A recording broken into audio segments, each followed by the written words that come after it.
नमस्कार, जय हिंद, वंदे मातरम दोस्तों। स्वागत है आप सभी का हमारे यूट्यूब चैनल स्टडी पॉइंटर्स में। तो सीटेट एग्जाम 2023 की यहाँ पर जो क्लासेस हैं उनको हमने स्टार्ट कर दिया है। आज हम यहाँ पर देखने वाले हैं एनईपी यानी कि राष्ट्रीय शिक्षा नीति 2020 के बारे में संपूर्ण व्याख्या कवर करेंगे। एमसीक्यू यहाँ पर इनके हम करने वाले हैं। और इससे पहले हमने आपको यहाँ पर निपुण भारत मिशन का लेक्चर दे दिया है और उसके बाद FLN मिशन को भी हम कंप्लीट करा चुके हैं। तो आज हम यहाँ पर देखने वाले हैं एनईपी के बारे में। तो वीडियो को सबसे पहले आप लोग कर दीजिएगा लाइक और शेयर। चैनल से पहली बार जुड़े हैं तो चैनल को सब्सक्राइब कर लीजिएगा, बेल आइकन को प्रेस कर लीजिएगा, जिससे कि आने वाली वीडियो का नोटिफिकेशन आपको समय से मिल सके। और जिन्होंने निपुण भारत मिशन का लेक्चर और FLN का लेक्चर नहीं देखा है तो डिस्क्रिप्शन बॉक्स में हम उसका लिंक दे देंगे, आप लोग जाकर वहां से कंप्लीट कर लीजिएगा। ठीक है, तो चलिए शुरू करते हैं आज का इम्पोर्टेंट लेक्चर। तो सबसे पहले यहाँ पर स्टार्ट करेंगे राष्ट्रीय शिक्षा नीति का इतिहास, यानी कि पूरा कहाँ से जो राष्ट्रीय शिक्षा नीति है ये आई है उसका इतिहास हम यहाँ पर लेकर चलने वाले हैं। ठीक है, तो यहाँ पर लिखा है कि स्वतंत्रता प्राप्ति के बाद सर्वप्रथम लक्ष्मी स्वामी मुदालियर व दौलत सिंह कोठारी की अध्यक्षता में गठित जो शिक्षा आयोग है, इसकी जो अनुशंसाओं के आधार पर 1968 में शिक्षा नीति पर एक प्रस्ताव यहाँ पर प्रकाशित किया गया। तो भैया यहाँ पर पूछा जाएगा कि जो प्रस्ताव है इसके जो अध्यक्षता की थी वो किसने की थी, तो लक्ष्मी स्वामी मुदालियर और दौलत सिंह कोठारी की अध्यक्षता में ये लाई गई थी। कब लाई गई थी? 1968 में। ठीक है, क्लियर हो गया इतना पॉइंट। आगे चलिएगा। 1968 में इंदिरा गांधी जी के समय में शिक्षा नीति यहाँ पर ये लागू की गई। तो आपसे यहाँ पर क्वेश्चन बनता है कि जो पहली राष्ट्रीय शिक्षा नीति है ये कब आई थी, तो ये आई थी 1968 ईस्वी में। किसके समय काल में? तो इंदिरा जी की जो है समय काल में। ठीक है, क्लियर हो गया। इसके बाद दूसरी जो राष्ट्रीय शिक्षा नीति है ये आती है मई 1986 में और ये आती है राजीव गांधी जी के समय काल में। ठीक है, तो पहली आई 1968 में। क्लियर है। अब 68 को उल्टा कर दीजिएगा तो ये हो जाएगा 1986। ठीक है, 6 और 8 इधर है, 8 और 6 इधर है। ठीक है, तो याद बहुत ही आसानी से हो जाएगा, कोई दिक्कत नहीं होने वाली है। ठीक है, अब जब दूसरी राष्ट्रीय शिक्षा नीति 1986 आ गई आपकी, तो इसमें क्या होता है कि 2 बार यहाँ पर संशोधन हुआ, कुछ गलतियां पाई गई, तो इसमें जो है 2 बार संशोधन हुआ। ये संशोधन कब हुआ? एक बार हुआ 1992 में और एक बार होता है 2014 में। ठीक है, तो यहाँ से क्वेश्चन बनता है आपका कि दूसरी राष्ट्रीय शिक्षा नीति में जो आपके संशोधन हुए हैं ये कब हुए हैं? 1992 में और एक आपका 2014 में। क्लियर है, आगे चलिएगा। अगला पॉइंट, 1986 के बाद नई शिक्षा नीति 2020 यहाँ पर लागू होती है। कब लागू होती है? तो 29 जुलाई 2020 को। ये डेट आपको याद रखनी है, एग्जाम में कई बार पूछी जा चुकी है। तो 29 जुलाई 2020 को एनईपी 2020 यहाँ पर लागू होती है। नई शिक्षा नीति 2020 34 वर्ष बाद पुनः यहाँ पर लाई गई है और यहाँ पर इस समय जो शासनकाल है किसका चल रहा है? नरेंद्र मोदी जी का। ठीक है, तो यहाँ पर आप देख सकते हैं कि 1986 के बाद ये आती है 2020 में, तो इनके बीच में जो डिफरेंस है वो है कितने वर्षों का? 34 वर्षों का। ठीक है, तो यहाँ से क्वेश्चन बनता है कि जो आपकी तीसरी राष्ट्रीय शिक्षा नीति 2020 एनईपी जो आई है ये कितने वर्षों के बाद आई है? तो 34 वर्षों के बाद आई है। क्लियर है। नई शिक्षा नीति 2020 जो है ये के कस्तूरी रंगन समिति की अध्यक्षता में यहाँ पर गठित की गई है। यहाँ से भी क्वेश्चन बनेगा किसकी अध्यक्षता में लाई गई? तो के कस्तूरी रंगन समिति की अध्यक्षता में। ठीक है, तो कस्तूरी रंगन समिति भी आप लोग याद रखिएगा। अब यहाँ पर क्या होता है कि जो पहले आपका पाठ्यक्रम चलता था 10+2 का, इसको यहाँ पर हटा दिया गया है। इसकी जगह पर क्या किया गया है कि नई शिक्षा नीति जो आपकी आई है एनईपी, इसके अनुसार जो नया पाठ्यक्रम है ये रहेगा 5+3+3+4 का। ठीक है, तो 5+3+3+4 क्या है? आइए आपको समझाते हैं। तो यहाँ पर समझिएगा, जो आपका नया पाठ्यक्रम है 10+2 की जगह अब आ गया है 5+3+3+4 का। अब यहाँ पर पहला जो 5 है इसको समझिएगा। पहला जो 5 है इसको हमने 2 भागों में यहाँ पर डिवाइड कर दिया है, पहले 3 साल फिर 2 साल। ठीक है, पहले 3 साल जब बच्चा पढ़ाई करने जाएगा प्राइमरी में तो आंगनवाड़ी में यहाँ पर पढ़ाई करेगा पहले 3 साल। अगले जो 2 वर्ष होंगे बच्चे के तो उसमें क्या करेगा? पहली क्लास और दूसरी क्लास में पढ़ाई करेगा। ठीक है, इसके बाद 3 पकड़िएगा। इस 3 में क्या है? ये 3 साल जो होंगे, 1 साल कक्षा 3 में पढ़ेगा, फिर कक्षा 4, फिर कक्षा 5 में। ठीक है, अगला जो 3 है इसमें कक्षा 6, कक्षा 7, कक्षा 8 में पढ़ाई करेगा। नेक्स्ट जो 4 है आपका, इसमें कक्षा 9 में जाएगा, फिर हाई स्कूल, फिर फर्स्ट ईयर, फिर इंटर, यानी कि 9वीं, 10वीं, 11वीं और 12वीं क्लास में यहाँ पर पढ़ाई करेगा। तो ये आपका कॉन्सेप्ट है 5 + 3 + 3 + 4 का। ठीक है, क्लियर हो गया? कोई दिक्कत नहीं होनी चाहिए। पहले 5 साल को 2 भागों में डिवाइड कर दीजिएगा, 3 और 2 में। पहले 3 साल आंगनवाड़ी में, अगले 2 वर्ष कक्षा 1 और कक्षा 2 में, फिर अगले जो 3 साल होंगे उसमें 3, 4, 5 में पढ़ाई करेगा। अगले 3 साल 6, 7, 8 में हो गए। अगले 4 साल 9, 10, 11, 12। क्लियर हो गया? आगे चलिएगा।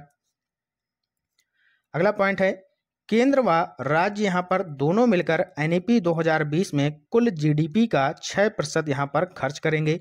तो भैया ये क्वेश्चन बनेगा 100% कि यहाँ पर क्या प्रस्ताव रखा गया है कि जो टोटल जीडीपी है भारत की, इसका 6% यानी कि जो यहाँ पर खर्चा होगा वो होगा एजुकेशन पर। ठीक है, शिक्षा मंत्रालय के जो पहले मंत्री बने हैं वे कौन बने हैं? तो ये बने थे रमेश पोखरियाल निशंक।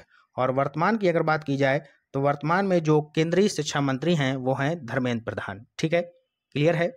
तो यहाँ पर जो मानव संसाधन विकास मंत्रालय था, इसका नाम बदलकर अब क्या रख दिया गया है? शिक्षा मंत्रालय। और इसके जो पहले मंत्री बने थे वो बने थे रमेश पोखरियाल निशंक। और वर्तमान में जो केंद्रीय शिक्षा मंत्री हैं वो हैं श्री धर्मेंद्र प्रधान। ठीक है, तो ये भी याद रखिएगा, यहाँ से क्वेश्चन बन सकते हैं। नेक्स्ट पॉइंट, एनईपी 2020 का लक्ष्य यहाँ पर दिया गया है। इसका लक्ष्य क्या है? एनईपी 2020 का लक्ष्य भारत को एक वैश्विक ज्ञान महाशक्ति यानी कि ग्लोबल नॉलेज सुपर पावर बनाना है। तो ये इसका लक्ष्य है। स्वतंत्रता के बाद से यह भारत के शिक्षा ढांचे में तीसरा सबसे बड़ा सुधार है। पहले की जो 2 शिक्षा नीतियां थीं ये वर्ष 1968 और 1986 में लाई गई थी। ठीक है, तो यहाँ पर जो एनईपी लाई गई है ये 34 वर्षों के बाद फिर से लाई गई है और शिक्षा के क्षेत्र में एक बड़ा यहाँ पर जो है बदलाव देखने को मिलने वाला है। ठीक है, आगे चलते हैं। गिफ्ट सिटी में शैक्षिक नवाचार ये क्या है? तो एनईपी 2020 का नवाचारी दृष्टिकोण गुजरात के गिफ्ट सिटी में लागू किया गया है। तो भैया कहाँ लागू किया गया है? गुजरात के गिफ्ट सिटी में लागू किया गया है, जहाँ पर विश्व स्तरीय विदेशी विश्वविद्यालयों और संस्थानों को विशेष पाठ्यक्रम प्रदान करने की अनुमति यहाँ पर प्राप्त है। घरेलू नियमों से मुक्त इस कदम का उद्देश्य वित्तीय सेवाओं और प्रौद्योगिकी के लिए उच्च स्तरीय मानव संसाधनों का विकास करना है। ठीक है, तो ये इसका मुख्य उद्देश्य है। क्या है भैया? वित्तीय सेवाओं और प्रौद्योगिकी के लिए उच्च स्तरीय जो मानव संसाधन है इसका विकास करना ही इसका उद्देश्य यहाँ पर बताया गया है। ठीक है, आगे चलते हैं।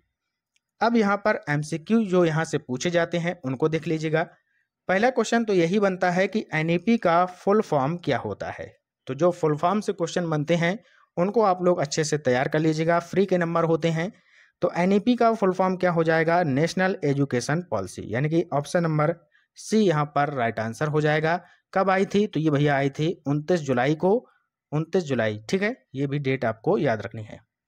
नेक्स्ट क्वेश्चन, मानव संसाधन विकास मंत्रालय का नाम बदलकर क्या रखा गया है? बताइएगा, मानव संसाधन विकास मंत्रालय का नाम बदलकर क्या रखा गया है? नीति आयोग मंत्रालय, शिक्षा मंत्रालय या फिर गृह मंत्रालय या फिर स्वास्थ्य मंत्रालय? क्या रखा गया है नाम? तो इसका नाम बदलकर रखा गया है शिक्षा मंत्रालय। ऑप्शन नंबर बी यहाँ पर हमारा राइट आंसर हो जाएगा। ठीक है, बिल्कुल आसान है। नेक्स्ट क्वेश्चन बताइएगा, भारतवर्ष में स्वतंत्रता प्राप्ति के बाद सर्वप्रथम पहली शिक्षा नीति कब लाई गई?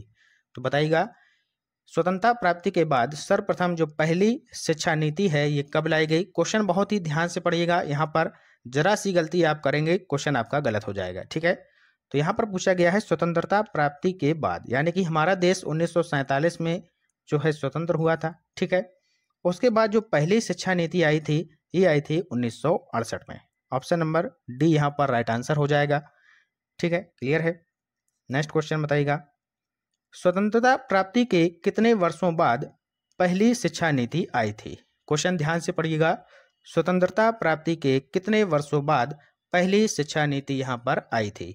तो हमारा देश 1947 में यहाँ पर आज़ाद हुआ था और पहली शिक्षा नीति आई थी 1968 में। तो कितना डिफरेंस है यहाँ पर? तो ये है 21 वर्षों का। ठीक है, तो 21 वर्ष बाद ये जो पहली शिक्षा नीति है ये यहाँ पर लाई गई थी। ठीक है, कुछ लोग यहाँ पर जल्दबाजी में 34 ढूंढेंगे, लेकिन वो 34 यहाँ पर नहीं पूछा गया है। स्वतंत्रता प्राप्ति के कितने वर्षों बाद यहाँ पर पूछा गया है। जो पहली शिक्षा नीति आई थी ये आई थी 21 वर्षों के बाद। ठीक है, क्लियर है। अगला क्वेश्चन, राष्ट्रीय शिक्षा नीति कब लागू की गई। तो राष्ट्रीय शिक्षा नीति जो NEP 2020 है ये कब आई है, ये यहाँ पर पूछा गया है।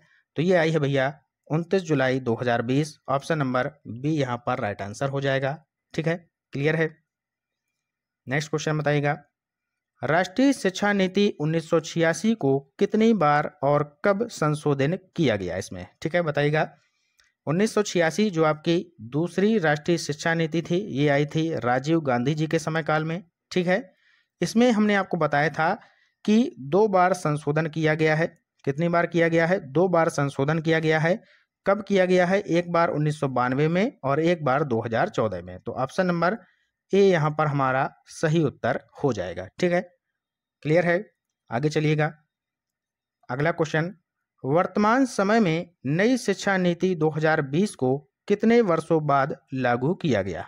बताइएगा, जो वर्तमान समय में आपकी नई जो शिक्षा नीति आई है 2020 NEP 2020, इसको जो है कितने वर्षों बाद यहाँ पर लागू किया गया है। तो ये किया गया है 34 वर्षों के बाद। ठीक है, 1986 और 2020 कितना अंतर है, 34 वर्षों का। तो यही हमारा राइट आंसर हो जाएगा, ऑप्शन नंबर डी। क्लियर है, आगे चलते हैं। नेक्स्ट क्वेश्चन बताइएगा, नई शिक्षा नीति में किस कक्षा तक मातृभाषा में शिक्षा देने की बात कही गई है, यानी कि लोकल लैंग्वेज में बच्चों को हमें पढ़ाना है। तो ये हो जाएगा 5th क्लास तक। ऑप्शन नंबर बी कक्षा 5 तक। ठीक है, नेक्स्ट क्वेश्चन, वर्तमान 2023 में भारत के शिक्षा मंत्री कौन है। बताइएगा, वर्तमान जो है 2023 में भारत के केंद्रीय शिक्षा मंत्री की यहाँ पर बात की गई है। तो ये हैं Shri Dharmendra Pradhan. Option number C यहाँ पर राइट आंसर हो जाएगा। और पहले कौन थे, रमेश पोखरियाल निशंक। ठीक है, चलते हैं आगे। नेक्स्ट क्वेश्चन बताइएगा, नई शिक्षा नीति 2020 किस समिति पर आधारित है। बताइएगा, किस समिति पर आधारित है जो आपकी नई शिक्षा नीति है 2020। तो ये आधारित है के कस्तूरीरंगन समिति पर। ऑप्शन नंबर ए यहाँ पर हमारा सटीक आंसर हो जाएगा, ऑप्शन नंबर ए। ठीक है, के कस्तूरीरंगन समिति। क्लियर है। नेक्स्ट क्वेश्चन बताइएगा, NEP 2020 के तहत केंद्र व राज्य सरकार के सहयोग से शिक्षा क्षेत्र पर कुल GDP का कितना प्रतिशत खर्च करने का लक्ष्य रखा गया है। तो अभी हमने बताया था 6%। ऑप्शन नंबर ए यहाँ पर राइट आंसर हो जाएगा, कुल GDP का 6% यहाँ पर खर्च किया जाएगा। ठीक है, नेक्स्ट क्वेश्चन, राष्ट्रीय साक्षरता मिशन की शुरुआत कब की गई। तो ये एक नया क्वेश्चन है, बताइएगा कितने लोग इसका सही आंसर देखते हैं। बताइएगा क्या हो जाएगा राइट आंसर। तो राष्ट्रीय साक्षरता जो मिशन है ये आपकी शुरुआत इसकी होती है 5 मई 1988 को। ठीक है, 5 मई 1988 इसका राइट आंसर हो जाएगा। क्लियर है, ये हो जाएगा राष्ट्रीय साक्षरता मिशन। ठीक है, तो इसी के साथ हमारा ये आज का लेक्चर यहाँ पर कंप्लीट होता है। वीडियो को अभी तक आप लोगों ने अगर लाइक नहीं किया है तो लाइक कर दीजिएगा, शेयर कर दीजिएगा, चैनल को सब्सक्राइब कर लीजिएगा, क्योंकि यहाँ पर हम आपके लिए फ्री क्लासेस लेकर आते रहते हैं। तो मिलते हैं नेक्स्ट इंपॉर्टेंट लेक्चर के साथ, तब तक के लिए पढ़ते रहिए और आगे बढ़ते रहिए। जय हिंद, जय भारत।